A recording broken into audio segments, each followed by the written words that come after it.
Welcome to the Black Knight Nation podcast. I'm your host, Sal Interdonado, here with my co-host, Steve Anderson. The Black Knight Nation podcast is sponsored by Higher Echelon. Higher Echelon is a company run by Joe Ross, is former Army fullback, former Army assistant coach, former Army officer, and he was also a Black Knight Nation podcast guest for us, Steve. And man, we're coming off 2 podcasts with Nate Sassaman. That's a lot. And we're going to bring in Jodie Glore tonight. 1969 West Point grad. It's an era that we haven't talked much on the podcast about, Steve. And, looking back, there's a lot. They had a ton of success when Jodie was there.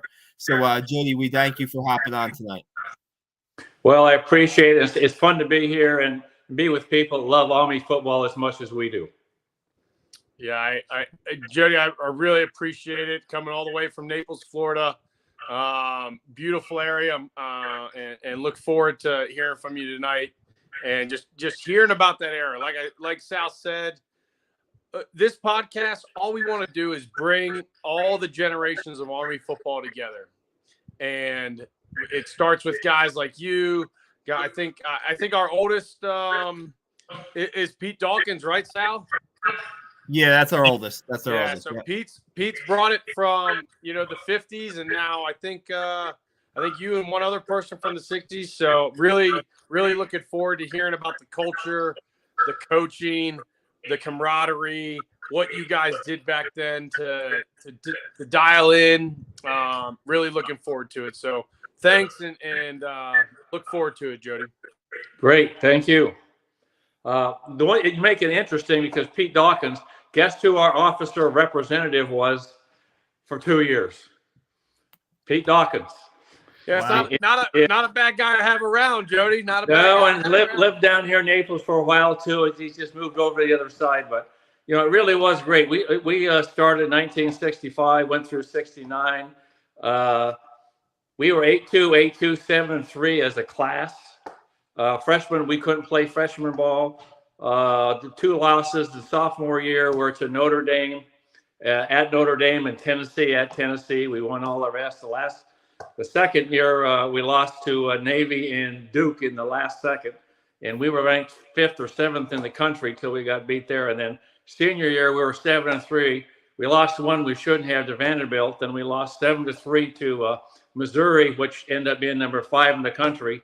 And us defensive guys weren't happy because Roger Worley ran a punt back. He was all pro, by the way, for a long time, and scored 7-3. Then we lost to Penn State, who was number 2 in the country that year, 28-24 in the last minute at Penn State. So, we had good teams. Tom Cahill, we started our freshman year. Paul Diesel was there. Then he got ready to do spring ball, and we had a big meeting in the wrestling room, and he called up and said, "Geez, I'm leaving. I'm going to South Carolina." And so they looked around. They didn't have any coaches, and we started spring ball. So they made Tom Cahill the acting coach. And basically, then sophomore year started. And then they brought in 3 or 4 guys that could be head coaches anywhere because they weren't necessarily really sure of that. Tom lasted for a long time. But back then, we did wear helmets, face masks. It was a different game than it is now, but it was we were lucky because our class in 1969 had 100 recruited athletes. Because what happened was that was the year that they doubled the size of the Corps. So the Corps went from 2 regiments to 4 regiments our freshman year because our class was so big. So we brought in about what they're bringing in now, 1,300. But before that, they were bringing in 800 or 900, Of course, back in those days, they would shoot every 3rd person. So we only graduated at 66%. But so ours had a very good class. And so we had classmates like Charlie Jarvis, who did very well, Gary Steele, who played in the Big 33 game at Pittsburgh, Steve Lindell. So we had really a lot of great athletes there. And in our class because of the doubling the size of the Corps in 1965. So. But I think what you just said there is, as an Army football who went through some dark years, Army football player who went through some dark years, and then ended up going 7-6 with a bowl game over SMU. I mean, we were talking about you played Mizzou, you played Penn State, and who was the first team that you mentioned in your senior year? Vanderbilt. Okay. Yeah. So we're talking about, Army might see one of the, we played against Vanderbilt my senior year, but those three teams in the same year, I mean, that's a pretty tough schedule for anybody. So that's pretty cool that you got all those experiences and everything. But all those teams you listed that you guys lost to in your career, I mean, that's like maybe once a year, maybe once every couple of years at Army now. Yeah. Well, but it's a different game. The athletics are different, but and the coaches that we had, the coaches that when I was there were Tommy Ford was the junior varsity coach, who was a running back at Texas.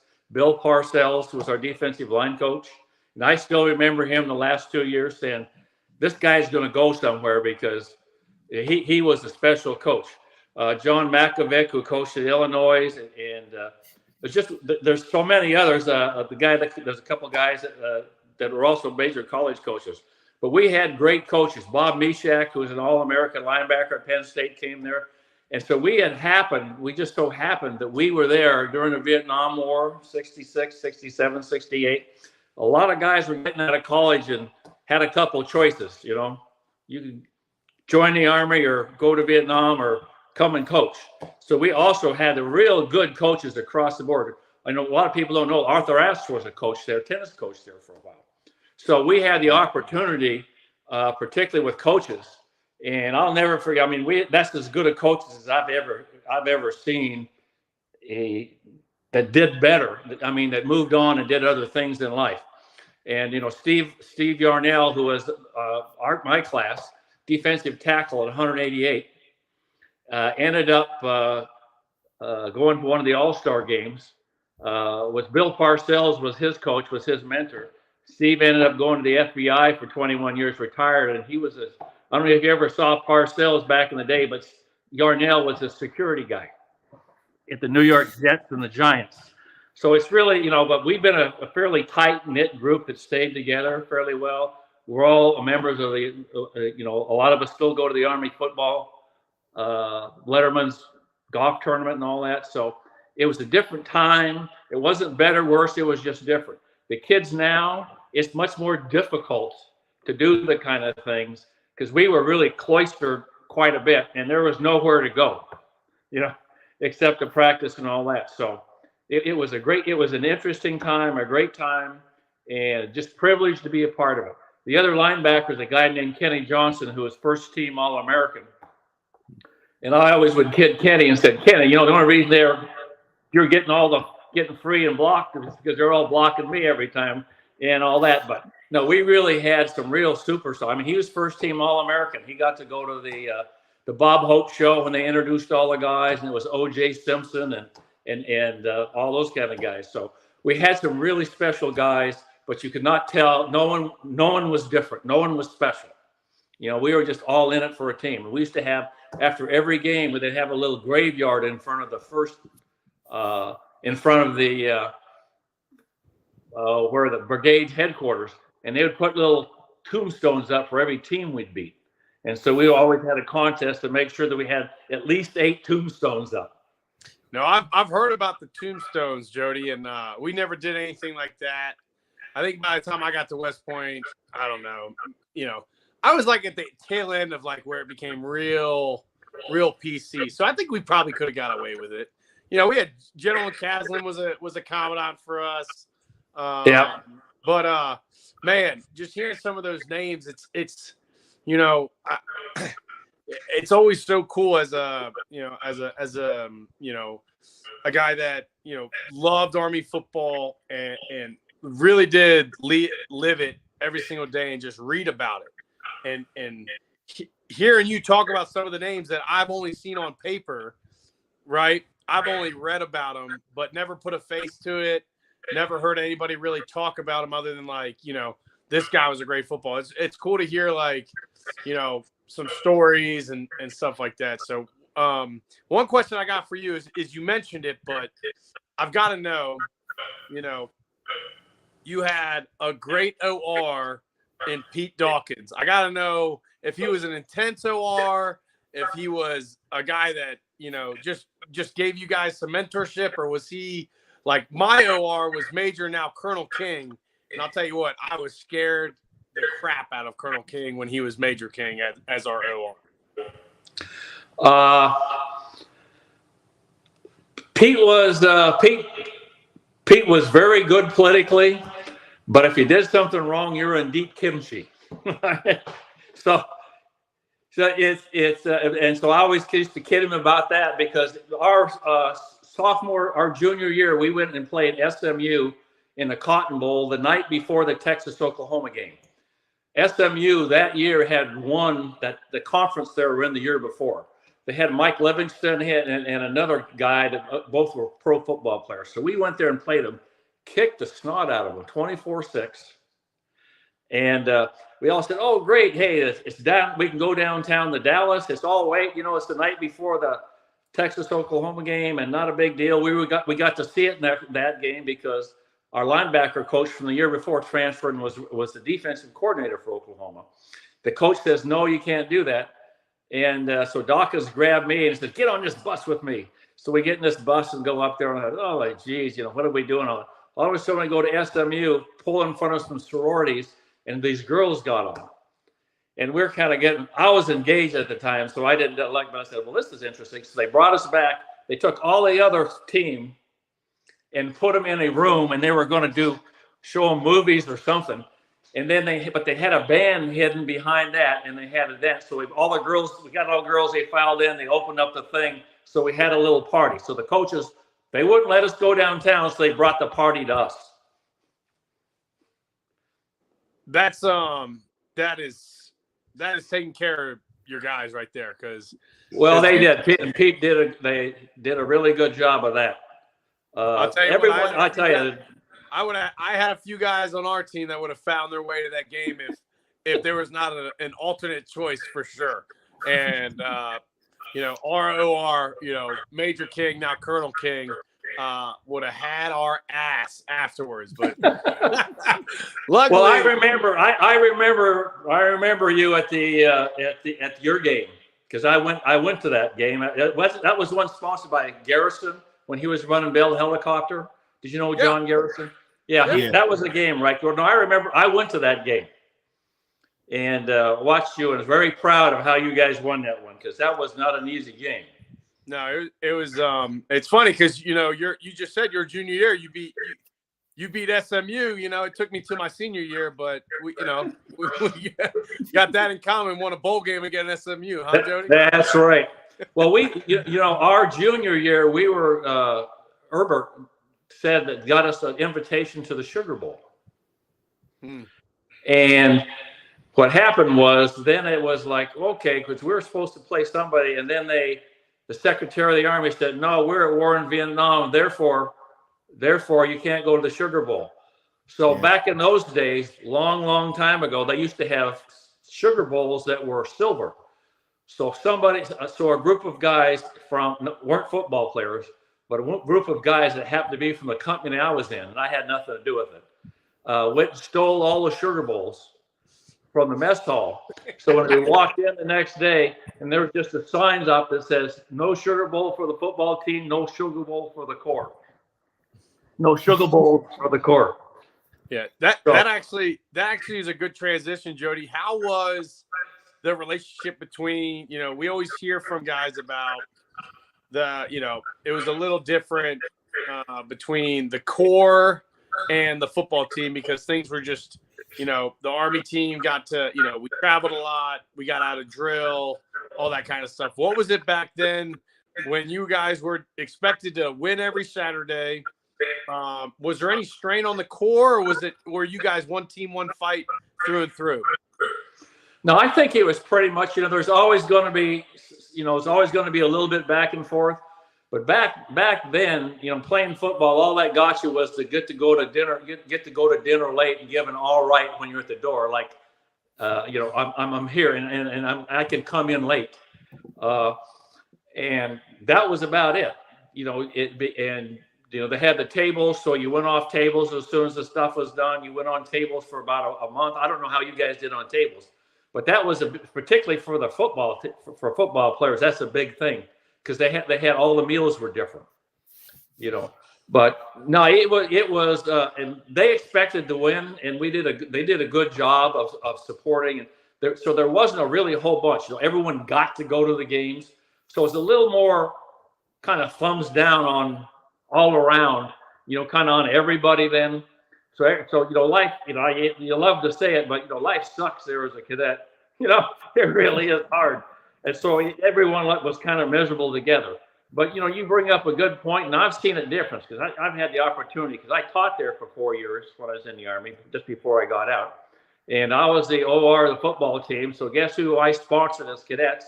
The captain, Chuck D'Amico, 1970 class of 77, Okay. the football guy, and next year Chuck Schott, who was the captain of the football team, a defensive end, and Lehman Hall was in that group. So I had the opportunity to go back and I was a freshman JV coach.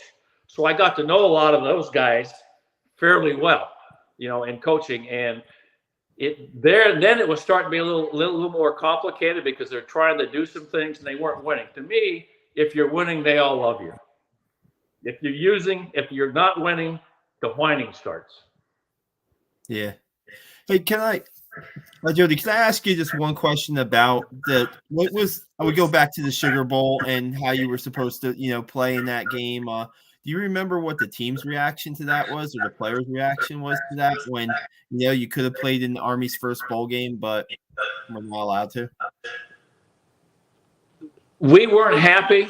As a matter of fact, Navy beat us that year and they shouldn't have, because I think it really was kind of a letdown for us. But whining and moaning doesn't do you any good. Mm-hmm. You just kind of smile and you go on. So I really think that we had a much better team than Navy then we lost. That we beat them the next year, which didn't make up for it. But I think that was the biggest psychological thing, was just like, and they had, because we had General Westmoreland came and talked to us and everything. But it was, we got to look in the mirror about losing that one. But that's really what it was what it was. We were at war. We're going to be soldiers. A lot of us ended up being airborne ranger, jungle warfare, school infantry guys over there, like I was. But that's just kind of how it was. So I just say, okay, good. They made a decision. Yeah, it sucks, but what's next? It's awesome you say that, Jodie, because you're a cadet with that attitude, and you're probably 19, 20, maybe 21 years old.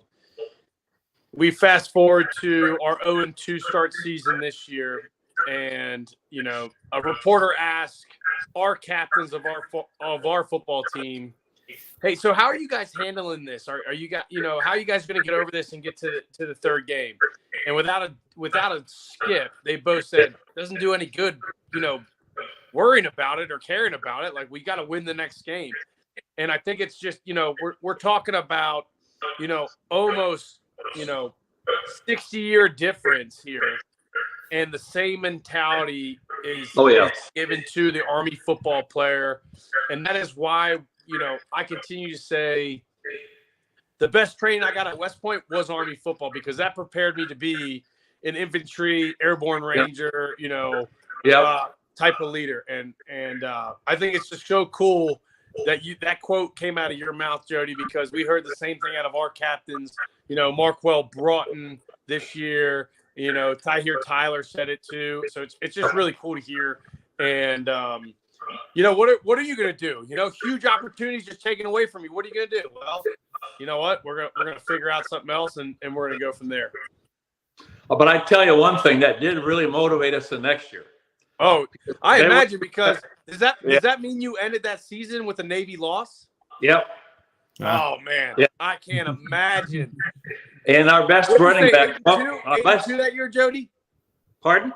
8-2 that year. Yeah, we were 8-2. We lost to Duke, who we shouldn't have lost to. We should have been 10-0. But it is what it is. But I tell you what, we enjoyed the time.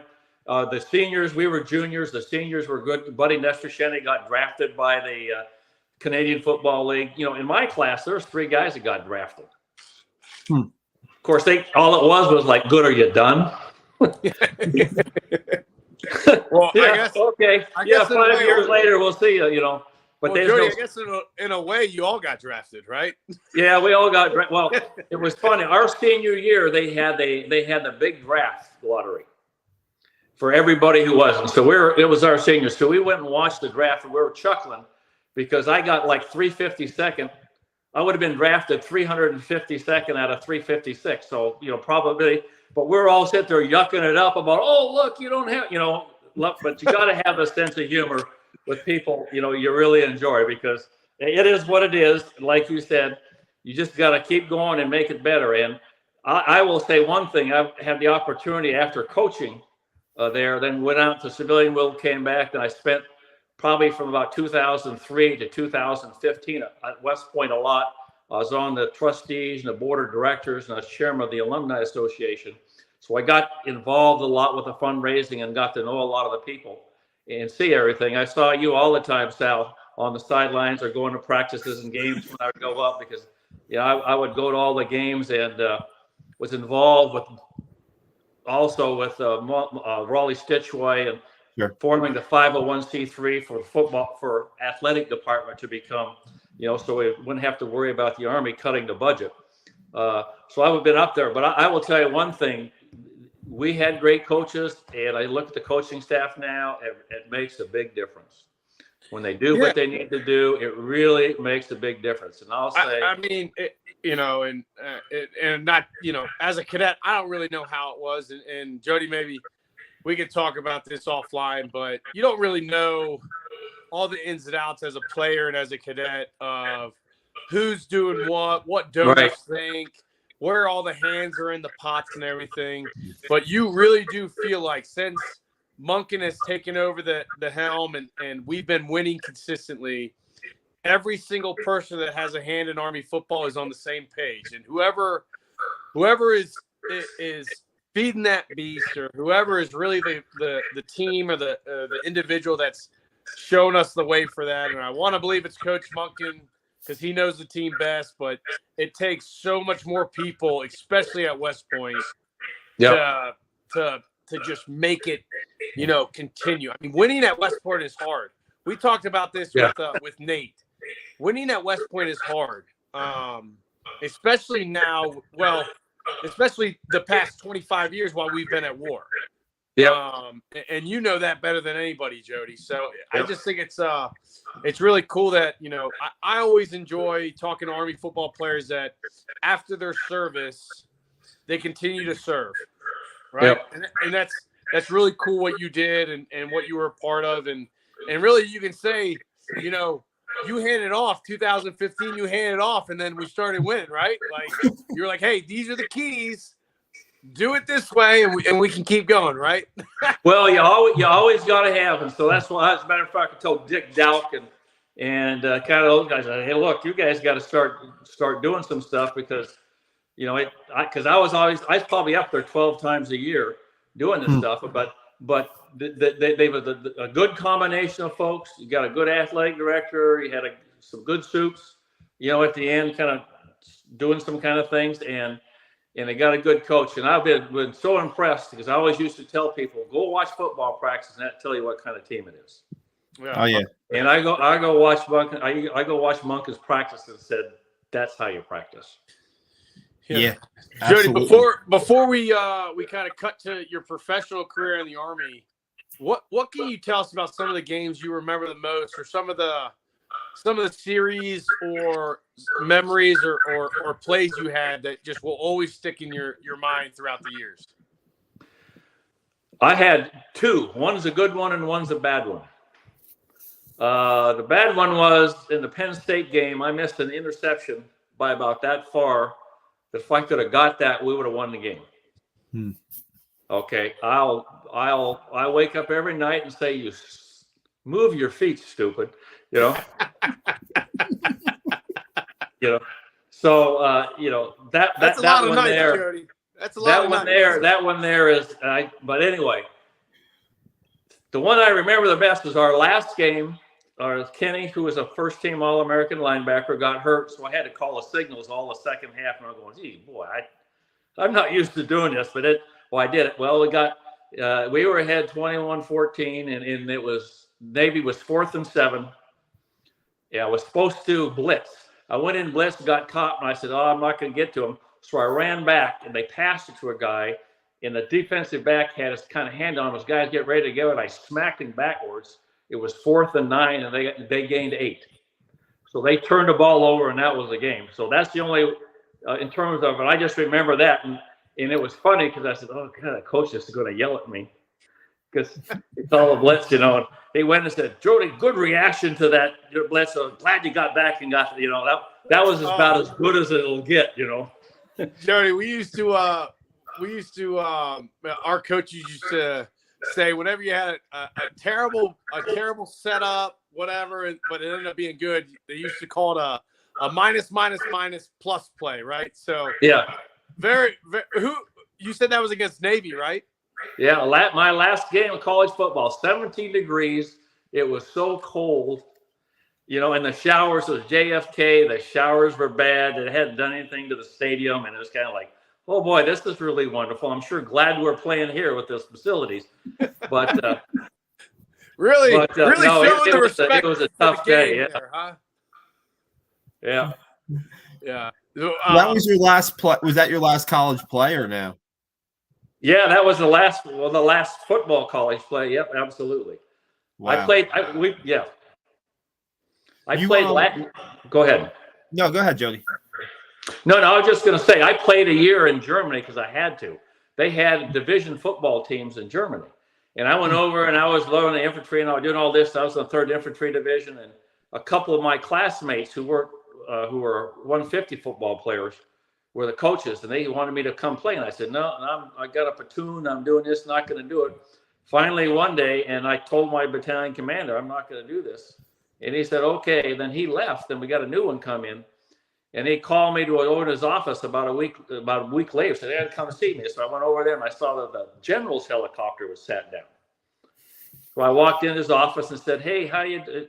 And I didn't know our new battalion commander that well, but I could recognize the stars on the guy's shoulder. He said, "Oh, didn't you play football?" "Yes, sir, I did." He said, "Why didn't you play?" I said, "Sir, I like the Army and like what I'm doing."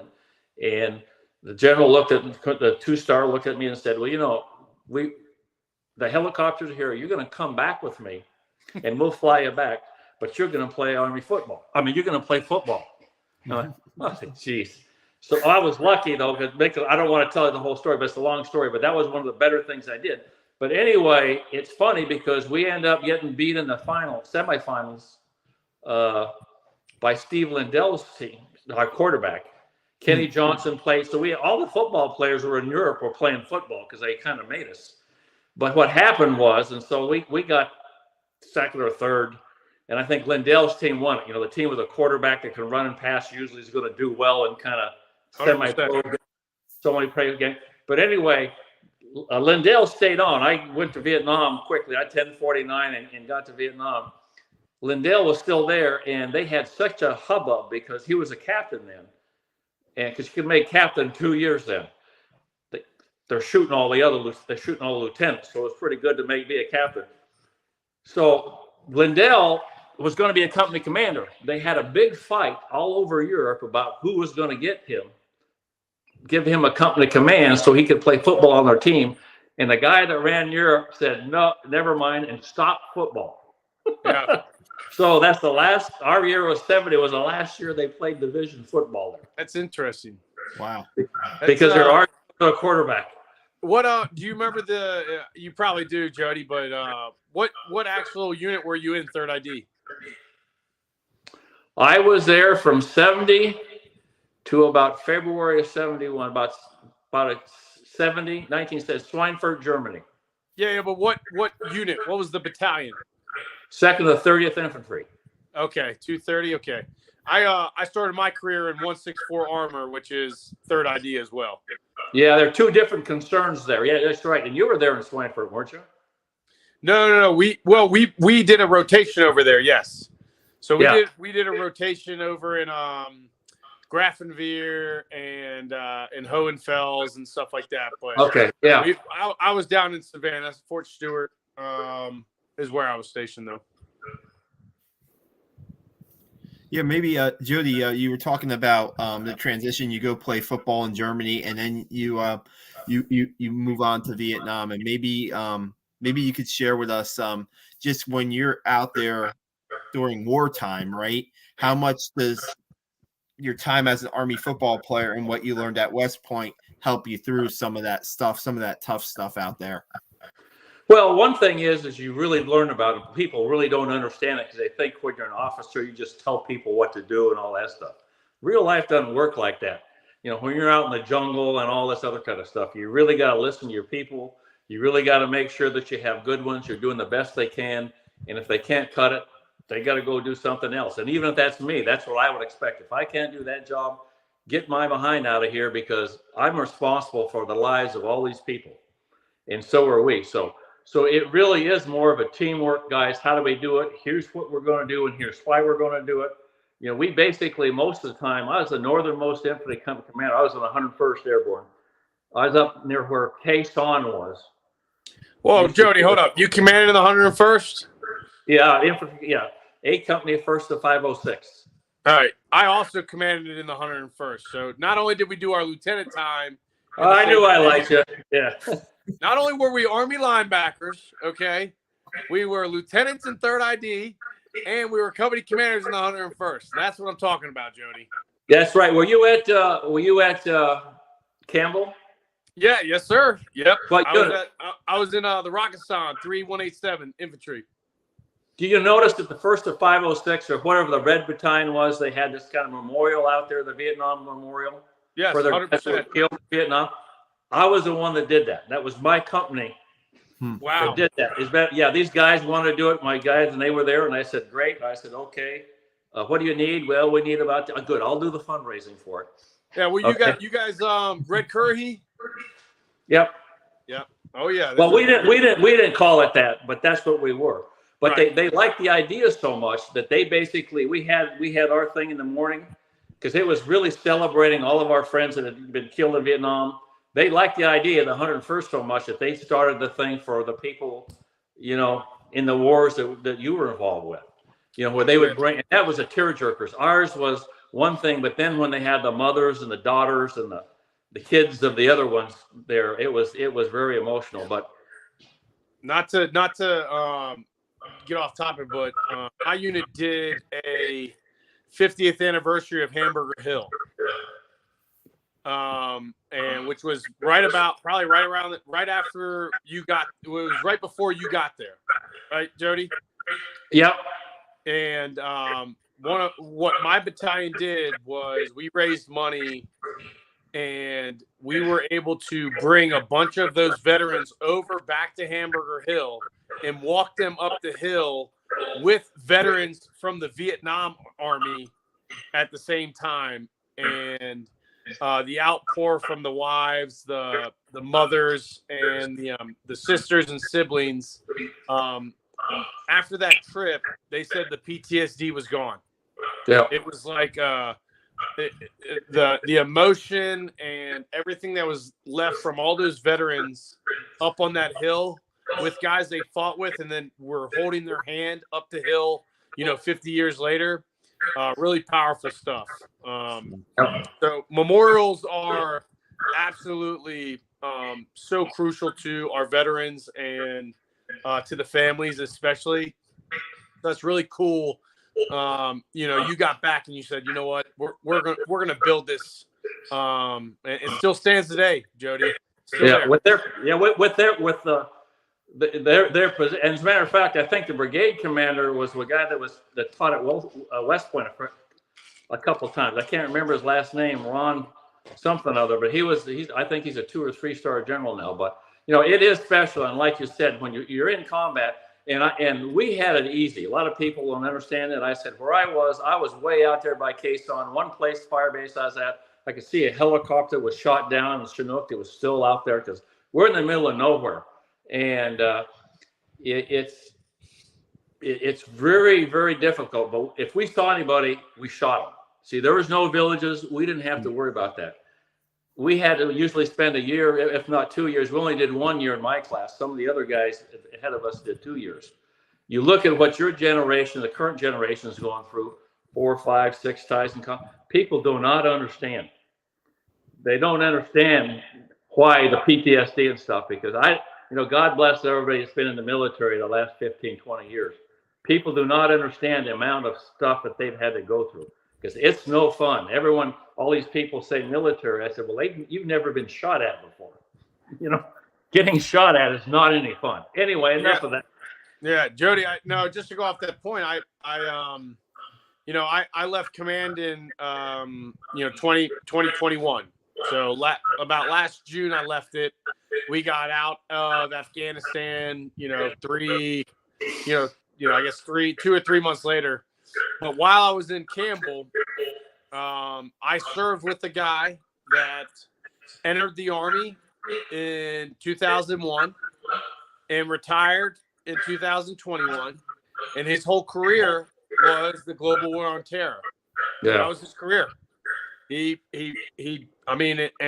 crazy when you put it in that perspective, because a guy spent 20 years of his life serving his country, but it was all at war his entire 20 years. So it's just kind of crazy when he retired and he said that at his retirement ceremony. It was just kind of like, wow, that doesn't even sound real, but it is. So yeah, people really do not appreciate just what you said. They really don't. And even like I said, someone like me recognized that. Boy, wow. Yeah. So, Jody, so you said you spent a year over there?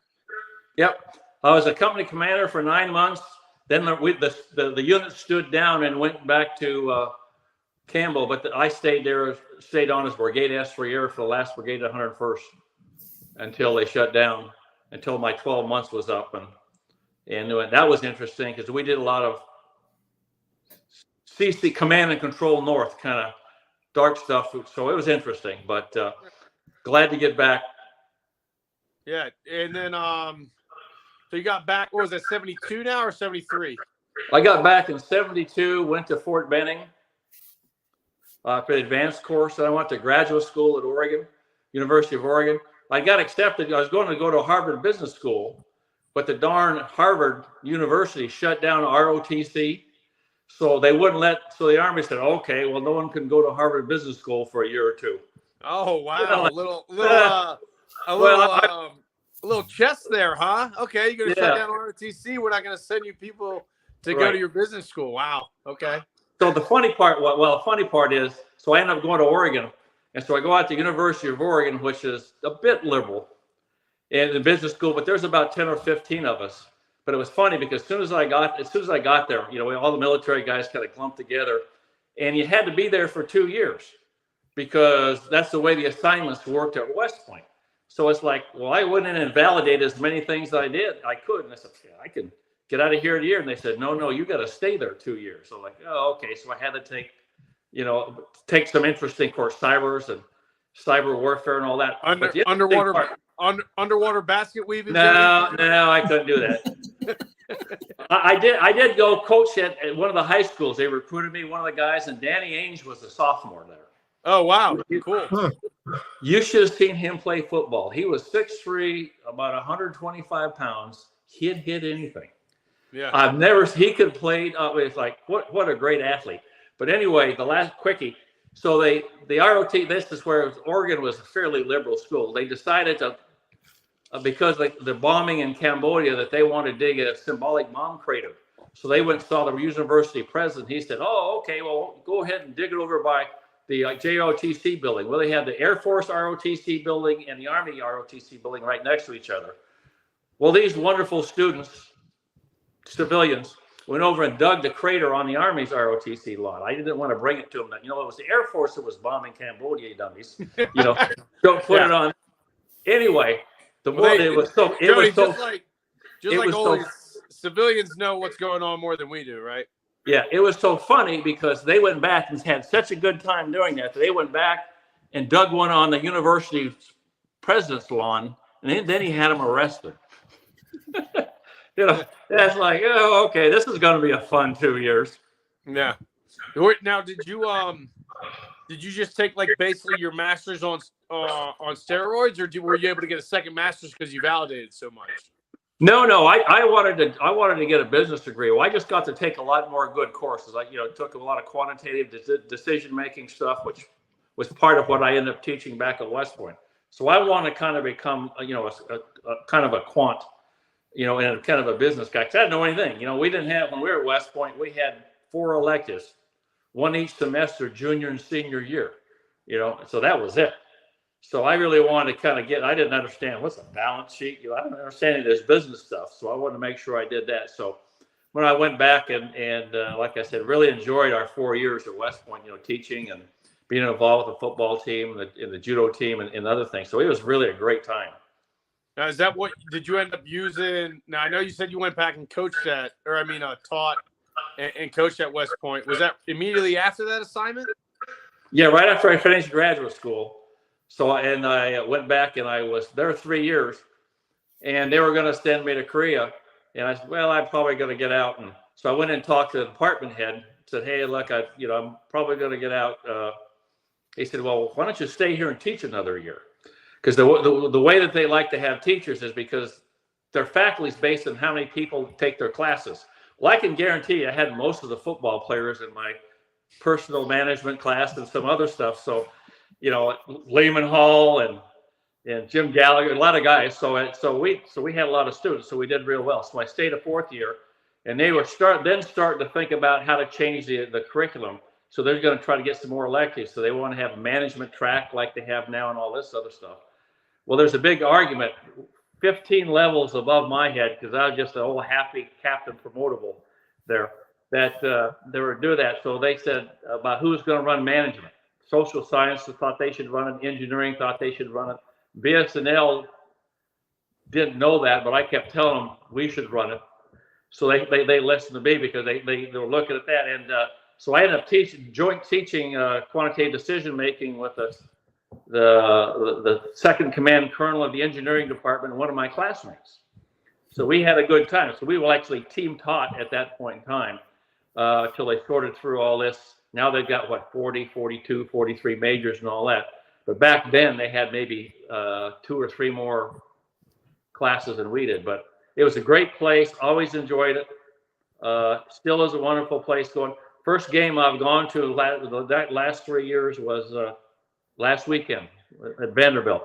Hadn't been back because of the COVID and some other issues, but it's great. I mean, it place that you look and it hadn't changed a whole bunch. They do the same thing. I used to have to go to all the breakfast and then the parade and then the lunch at the soup's house.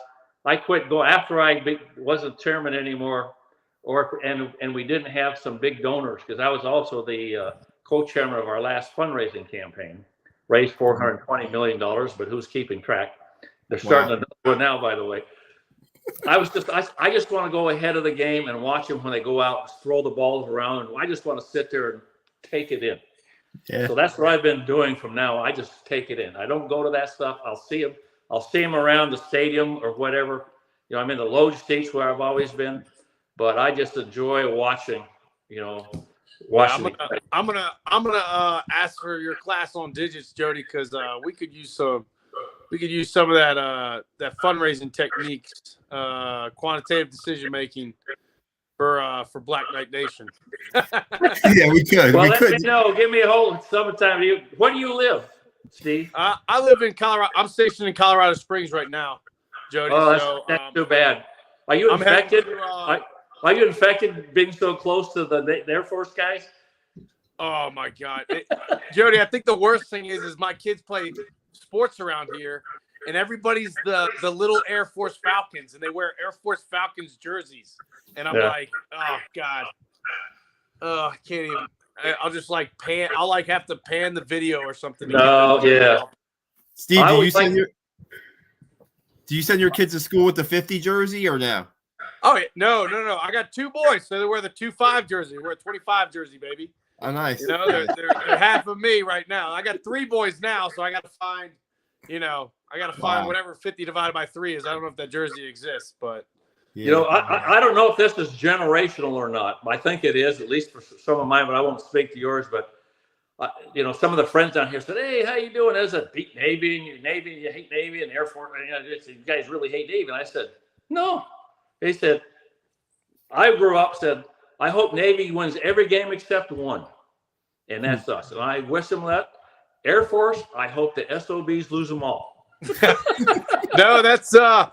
And I don't think that's changed too much. Go ahead and tell them. Not one Army football player we've had on here has said they love Air Force more than Navy. I can't remember one now. No. There's respect there. There's respect there on the Navy side, but there's very little respect from the Air Force on the Air Force side. So, man, that game coming up is going to be a good one, I think. Air Force it's going to be great. Yeah, I tell you.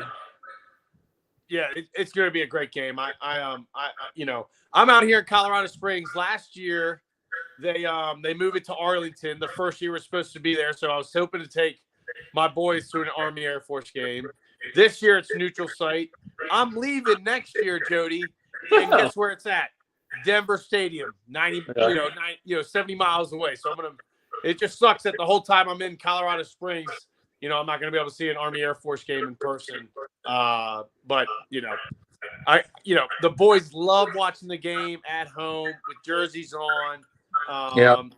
So it's pretty cool. I have a 7 and almost 6-year-old, and then I have a newborn as well. But it's cool watching them love Army football just because I love it. Oh yeah. Well, we only played them once when I was there, the 3 years that we played. And it was our junior year out there, and we beat them 10-7. But it was next to the senior game at Navy, where it was about 18 degrees. That was the next coldest one by far. I was like, holy, this sucks.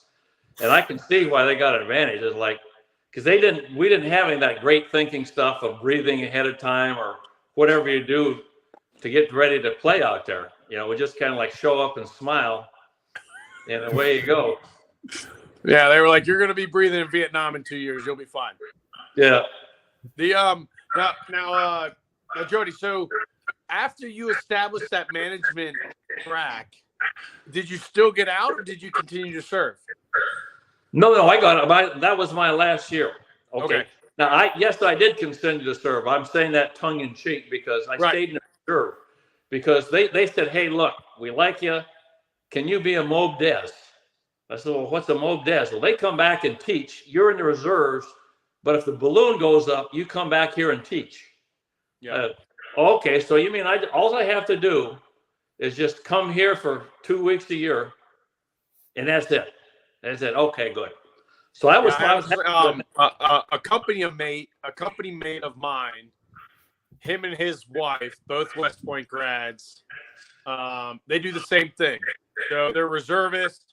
They do ROTC teaching a couple weeks a year out here at the colleges, and same deal. If something gets spun up, they'll go to the academy or they'll go somewhere to teach permanently while the active force is out there. So it's a really good gig. But what did you stay business track as soon as you got out? What did you? Yeah, I went and joined. I was looking around and. I grew up in Forest Products I grew up in Oregon, so I grew up in Forest Products. So I was on kind of the final interview that shows you about serendipity to be a number 2 guy at a big big packaging manufacturing place in Indiana somewhere.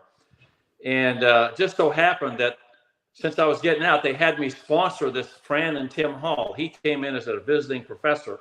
He ran Northwestern School, business school, the business school at Northwestern. And so I was their guy. So I was taking them around and they're going, "Oh my God, they're used to living in Chicago in big houses. And well, here's your quarters and isn't it wonderful?"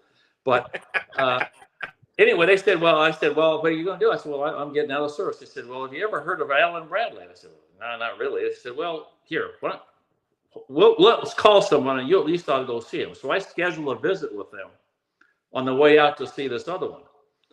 And no, it's 2 weeks before. So I went out there, went to corporate, met him, and the guy said, "You really need to go see our Cleveland people because that was the automation. That's where all the hype. That's where the techie computer stuff was." So I did that, and so I went there. I sent my wife out to the Indiana place, and I went there, then met her there.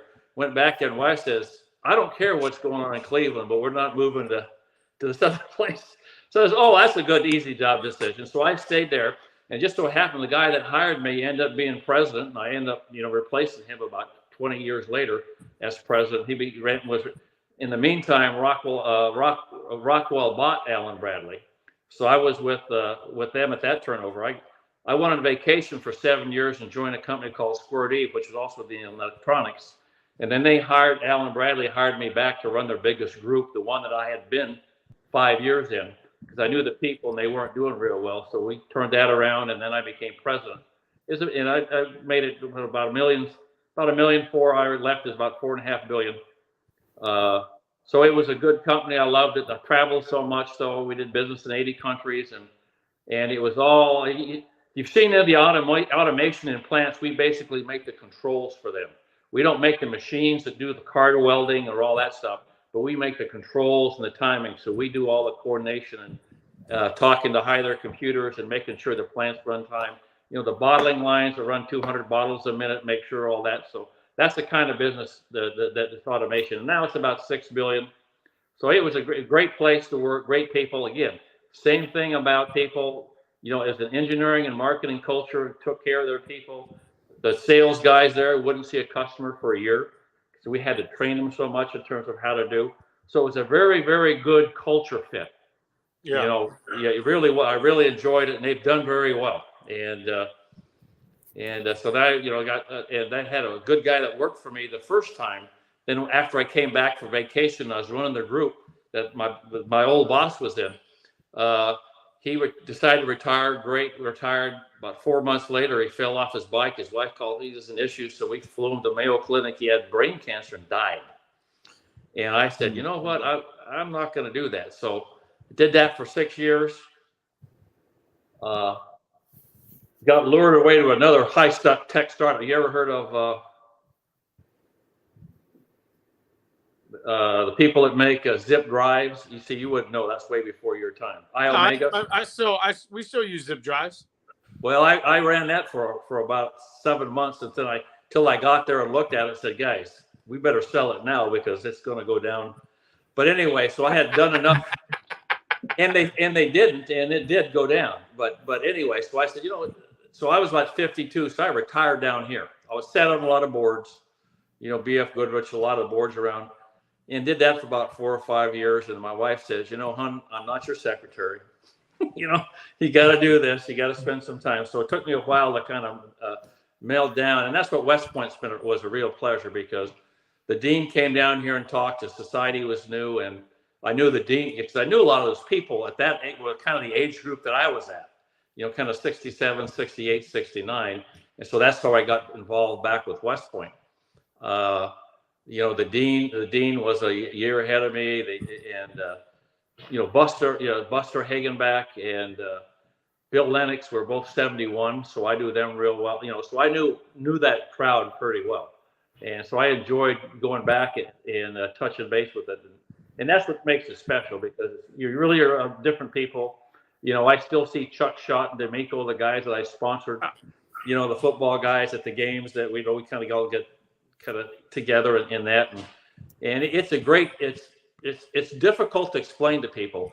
Being here in Naples, and I've got about 4 or 5 graduates that live in Gray Oaks, in the community we live in. People just amazed how friendly we are, how what our perspective with each other and the things we talk about, and how they're just not like that. So it's a special place. Yeah, really common theme we always hear, Jodie, is the brotherhood and the long gray line is thick. Okay, it's thick, and you can have 5 years, 15 years, 30 years between interactions, but you're gonna pick up right where you left off, and there's just a brotherhood. There's a family / just whatever you want to call it. It's just different. It's a different kind of feel, and not a lot of places that graduate. I don't see, maybe it happens, but I don't see like Ohio State having that kind of fraternity long term. I don't see, Alabama having that kind of fraternity long term. So it's really cool, and that's really cool that you have some people close to you down there in Naples. Oh yeah, well, not only that, but see, a lot of them are coming down. The Alex Gorski, who's just retired from Procter, Johnson and Johnson, the CEO. He's a grad. He's down here, part time. But I probably, like you said, living in Naples, Florida, you get a lot of visitors during the winter. I must have had the last 20 years, maybe 20, 25 calls. Hey, I'm in town. Let's go do something, and multiple things. So I just enjoy that. But that, Jody, make it 26 next year, because absolutely, we come every year, baby. You gotta, someone's got to live here. Right. That's awesome. Well, so Jody, how do you enjoy an Army football game now? What's your kind of the way that you still enjoy games today? Well, right now, because my wife has had MS for about the last 6 or 7 years. I mean, so she can still get around and walk, but she's the older you get, the little worse it is. So I used to go up until 3 years ago, up to about 3/4 of the games. Wow. And just sit there on it. And I still have my tickets, and I went up last time, and I'm going to go up some more. But it's just as much fun watching it for me, because I know the people, even though it's funny because a lot of the soup's office works the loge area where they have the food just below the press box. Well, the gals that kind of help people get seated all work in the soup's office. So I've known them for a little while. One gal even welcomed me back on Facebook. Said, "Jody, it was good to see you last weekend." But it really is special. I like to go up. I like to go up all the games, because you go up for a day, a couple of days. My sister-in-law taught school. Sandy's sister, my wife, and she's a saint, has to be married to me. Her sister taught at the elementary school for 34 years. Yeah. She lives in Cornwall, so it was easy. So I just would, drive up there. I got to know how to get from JFK to Cornwall 15 different ways over the last 10 or 15 years. So I'm just kind of cutting down on that a little bit, just kind of wait and see. But I enjoy it, and to me, I'll whatever it is. But what I do is I don't say, "Oh, we're going to have a Navy game where everyone goes around the TV." I don't like to do that. I just assume kind of go to myself, watch the game so I can yell at the TV. Particularly the linebackers. Right. They need a lot of help this year. Would you guys get in a hole? Yeah. But I've been saying, will you guys wrap up a lot this year? Yeah. You just wrap somebody up this year. But it's a pleasure to watch them, and like I said, it's great kind of still be in touch with some of the guys, and I enjoy that more than anything, going up there and seeing who you run into. Yeah. I mean, if you go out again this year, please let me know. I will. So I don't know yet. Like I said, I'm not going to go to the next game there, but the one after that I think is Colgate. So we're going to see a doctor, a couple things with the wife, and I'll know probably but I'll give you a shout. Nice. I'll know in about a week or so. Yeah. I'll be up there Saturday for Georgia State. Army's been on a bye, so we'll see how they come off a bye. And Georgia State, they opened up -7.5 against Georgia State. I slammed that thing. Did you? Slammed it. Yeah, I agree. I think that's a 10-point game at the least, because I didn't watch. Well, after the first 24 hours, Sal, it's already -10 already. Is it already? Shoot. Yeah, because I didn't get to see the Coastal Georgia State game on Thursday, but Coastal won handedly. But I heard people saying that Georgia State put up a fight and this and that. Well, I mean, Army's at home. Army better win that game. They better win, home, baby. We're tough to beat at home. Yeah, they better win that game, because Wake Forest is the following week, and that's a good test against that Wake Forest Clemson game was nuts on Saturday. Wake Forest looked great this weekend. That was a good, exactly. I watched that game. That's what I did. Is who they playing? I'm going to watch that game too. That's right. Little scouting action, right, Jody? Little scouting. Yeah, I was watching that game. I'm like, holy cow! I thought Wake Forest was going to have that game too, and I want them to be undefeated heading into the Army game, right? Because then it's more shine on that game. That game gets more they're still in the top 25. But yeah, I mean, and Sal, I mean, we've said this multiple times. When's the last time Army's beaten a ranked team? Yeah, well, if you go by AP, it's 72 Air Force, I believe. 72 Air Force, Jody. Yeah. If you go by the AP poll, if you go by the coaches poll, Navy was was tied for 25th, I believe, in maybe 2016 when Army beat them. Jody, you beat a Cal team that was ranked your senior year, right? No, we beat them. Yes, we did. 10-7. Yeah. Gary Steele caught a get out of town pass. Yeah, we beat Stanford the year before when Plunkett was quarterback. No, but see, that's the difference. Is we had the athletes to play. Yeah. With those guys, we had good offensive. They really had to pay attention, and but you're right. It's we always played. I mean, to us, BC was a breather. BC, Rutgers, they're all breathers. But it was, like I said, different times, but they're doing better. God bless them. What were your? We didn't get the chance to ask you. You mentioned all the teammates that you played with and stuff, and Ken Johnson. And can you talk to us a little bit about what it was like to play with Gary Steele? Because he was one of the first. I mean, he was a really good wide receiver tight end for West Point, right? And I know that he was the first also African American Army football player, I believe. So, we didn't know that until about 5 or 10 years later. Mm-hmm. As a matter of fact, when I went back and taught and coached, I was coaching with Gary, and we lived across the street from Gary and Mona. So I've known Stage and the boys since they were like this big. Yeah. And one of the games that we played in Baltimore, what must have been about 8-10 years ago, we had a Navy game there. Well, I taught Gary, and he had a son that's a publicist for the Chad. Chad got us we had to pay for it, but he got us their suite for the game. So we had Gary and all our guys in there. But Gary was a great guy, and his wife Mona and the kids. So I've known them all since they were all that big. And but Gary was just Gary. He was a great athlete. I'll never forget. I'll just tell one Gary story. So back in those days, when you got in Beast Barracks, you had to do mass athletics, and they got done and all this stuff, and you did football and you ran around and did that, and then you had to go to one others about the last 2 weeks or something. The last week. So I played basketball. So a lot of us went to basketball. So we're sitting in basketball. So we go over there to the gym, and they're all kind of sitting there. And all the team, we got recruits. So I remember Krzyzewski and Gary Eber and Ron Hunt, the guys that run our basketball. They're sitting there watching us, relaxing. So we're just all shooting around. And Gary dribbled the ball, picked one up, and jumped up and dunked it. I said, who's the SOB that dunked that ball? He went over there, and it was Steele. So it was me. He said, don't you ever dunk a ball on my court again. I never want to do that again, and do all this. And all I remember is that's really stupid, coach. You really think he's going to play basketball or even go out? Because Gary did. Gary did indoor track and outdoor track. He would have played basketball, but I'll never forget that as long as I live. I said, geez, he just dunked it. It's not like I didn't realize. I looked all over and said, do not dunk. I was looking for the signs, But Gary was and still is. We still play golf in the Letterman's. When we had the Letterman's golf thing together, I played with him several times. And as a matter of fact, when we had the last thing up, the Soup talked to him a lot because we were sitting at the same table.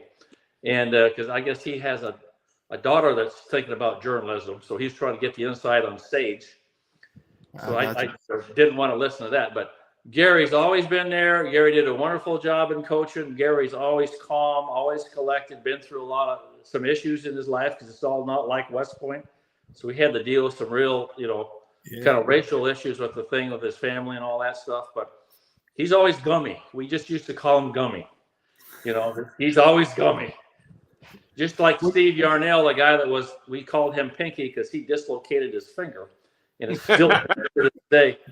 But no, Gary was just wonderful. And see, that those times, we used to think about that.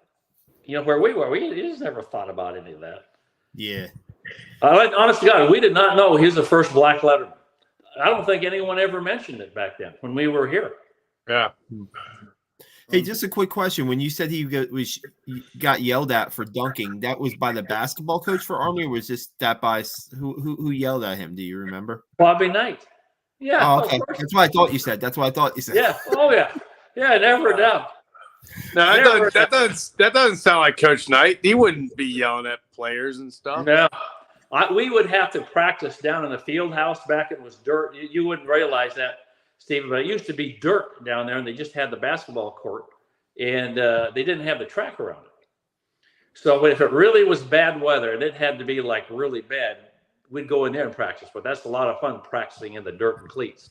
Well, the basketball team would practice, and I remember going over and watching Knight yell at the guys and hit a couple in the head with a couple with the ball in the face stuff, and like, geez, our coaches were easy, Except Parcells used to kind of grab you by the helmet if he wanted your attention. But we had some real character. I mean, it was man to see prime time Bobby Knight yeah. Oh, well, you know who his best buddy was Parcells. Oh, yeah. I mean that's well. Didn't did you guys see Coach Krzyzewski? Wasn't Krzyzewski there as an assistant? He was a player, right? No, he was my classmate. That's right. Yeah. He was 69. Yeah. That's right. Yeah. Yeah, he couldn't shoot. When we went back, when I went back and taught there, see, we'd always play noontime basketball. And it would be pickup basketball. I don't know if they still do it now. I'm sure they did. But we used to have intramurals and all that. And we'd end up, some of the football players would be playing with Krzyzewski and then Bill Shutsky. I don't know if you ever remember Bill Shutsky. Oh, Yeah, bet. That was a basketball player. But because we'd always want to get on Shutsky's team because whatever you did, you tell everybody else, do not get him mad. Because if you get Shusky mad, you're going to lose because he's just going to take it over and he'll score 15 times. But Mike, was a point guard passes, so we all elbows. Go ahead and shoot, Mike. We're not worried. But again, it's camaraderie. You still remember the guys that you played noontime basketball with. When you're back there then, and it was interesting watching him kind of move up. I think he moved. We graduated 69. I think he coached the 70 class to 70 and then left. Then that's when he went to Duke. Yeah, we did a lot of that. We didn't do that a lot of prep school, or at the academy. But when we went to West Point Prep, a lot of the football players, we would play, I think 4 o'clock ball with the basketball team. So we pick our best players. They pick their, because a lot of guys played basketball in high school, and a lot of them thought they could play, and so we do the same kind of stuff though, Jody. We mess with a 4 or 5 would take it out on the elbow and we're like, go ahead, man. Go ahead. We know you. Yeah. We know you can't shoot that thing. So that's funny. I bet that was probably, that's probably something that's, been talked about for years because it was kind of suggested to us, hey, why don't you guys, a lot of you guys play, it's the off season. Why don't you go get competitive and play the basketball team in basketball? And we did. It's just kind of. I wonder if it's just been something that's always going on. Oh yeah, well you remember Clenny Brundage? You remember that name? I know the name. Yeah. Oh yeah, you want to talk about a basketball player? And he was a really good, because a lot of people don't know that he started in basketball the whole time too. He was a great basketball player. But no, the rest of us we just kind of elbow our way, but it was fun. That's awesome, Jody. And go ahead, Sal. No, I was just saying we were talking about guys that we haven't had on this podcast, right? And man, Coach K on the Black Knight Nation podcast. Well, he wasn't an Army football player, Sal. That's true, but we do all kinds of sports here on the Black Knight Nation. We could, yeah. I mean, we could reach out, see if he wants to come on. But Jody, Yadu, because you know what, he it'll be hard for about 6 months to a year because once he's retired, he's got to rush around and do everything. But he'd come on. You ought to get. Have you had Gary on? No, we haven't had Gary Steele. That's somebody we would love to have on. Yeah, getting the link up there would be great, Jody. Well, Gary, and let me know because and Ken Johnson was another one. Definitely. He's a first thing, but anyway, Gary would be a good one because he's a good man. Jody, and like I said, I mean, we don't, it's harder to, we try to connect the Army brotherhood throughout the generations, right? And we haven't got a lot of guys from your time, and that's what, we don't care when you played Army football. We just like hearing the stories and telling the stories, and connecting the world to Army football players from whenever. So any you probably got Gary on speed dial, and it's really I'll drop him a note. Yeah, just drop I a note. will, yeah. And I know our listeners do, and I know the people that'll listen to this tomorrow morning, hearing about this time era and just it's crazy to think that you guys played those kind of teams with those kind of records, and just you kind of telling stories about names that I've only read about. It's just awesome to hear it, man, and we'd love to get some of those guys on here. Well, I will. If you want, just send me a list of who you think. But Gary, I know for sure. Now, have you had D'Amico or any of those other guys on? Yeah, I would like to have Lehman Hall and I know Chuck and Lehman too. I'd like to have those guys on. Those guys are captains and Lehman Hall, one of the best. Even the Cookers. Yeah. Have you heard the blood ball story from class of '78? No. You need to hear it. It's not fair if I do it. I'll have. No, that sounds great. It's the thing that they did in the '77 season, and it was just put into the Sports Hall of Fame. It's a ball where everyone cut their thumbs and put on a blood mark on the ball because they sucked and they were making an oath to each other, and they never told anybody about it ever until they just announced it about 4 or 5 months ago. Huh. Definitely like to have those guys on. Like we said, we're trying to hit, like Steve said, we're trying to hit different eras of Army football here, from Nate Sassaman to you. And if we can get like the Lehman Halls and the Chuck D'Amicos on, and we got to do a little bit better job of getting some of the current guys who just are done. Some of the other guys. Yeah, we had Ahmad Bradshaw on. That was good. So who's that? Really, we had Ahmad Bradshaw on. Okay, yeah, that was good. I mean, we've had some great guys on, NFL players. Ali we'd have on. So yeah, it's been great talking to you. We could probably do a part 2, Steve. We could probably do another part 2 if we had to. Jodie's got some of these. Jodie, I just really appreciate you taking the time and accepting the invite. Well, Joe Ross, I didn't realize with Joe, because Joe and I go back, because I played fullback sophomore year. Then I would flip the linebacker. Oh yeah. I tell Carter Carter wrote me a note, and I kind of write him back and say, "Hey, look, wear that number proudly here." And then you're putting it to shame, except you're on the wrong side of the ball. That number, you're gonna wear 68. But I'll never forget the last 2 games at prep school. I played both ways at tailback and linebacker. I'd never been so sore in my life. And then Coach Ellison kind of flirted with the idea of me playing fullback and linebacker, and I was like, no, I can't. I physically cannot play fullback in the triple option and middle linebacker in a defense at the college level. Who was your coach at prep school? We had Ben Kowika, who's a huge mentor of mine, and then so he was our defensive coordinator, and then Coach Cook was our offensive coordinator, 2006 time frame. Okay. Yeah, there's a guy that was from Naples was down there. I can't remember his name now, but he played football and then coached. He was a wide receiver, I think. But no, I liked the prep school because I was getting involved with the guys about trying to get meals. That's the dumbest rules I've ever heard of. So you wouldn't understand this, Sal, but the prep school, they need to have the football diets and all that stuff. And I gave at least a bunch of money so they could have football players can have stuff there because they weren't feeding them. Yeah. A lot of guys lost a lot of weight. Yeah, that drove me nuts.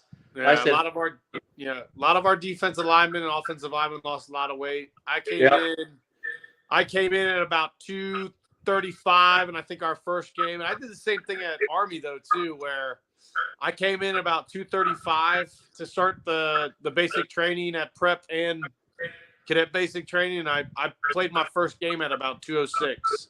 I lost about 30 pounds. So that sounds like me in Beast Barracks. Yeah, that's how it was. Yeah.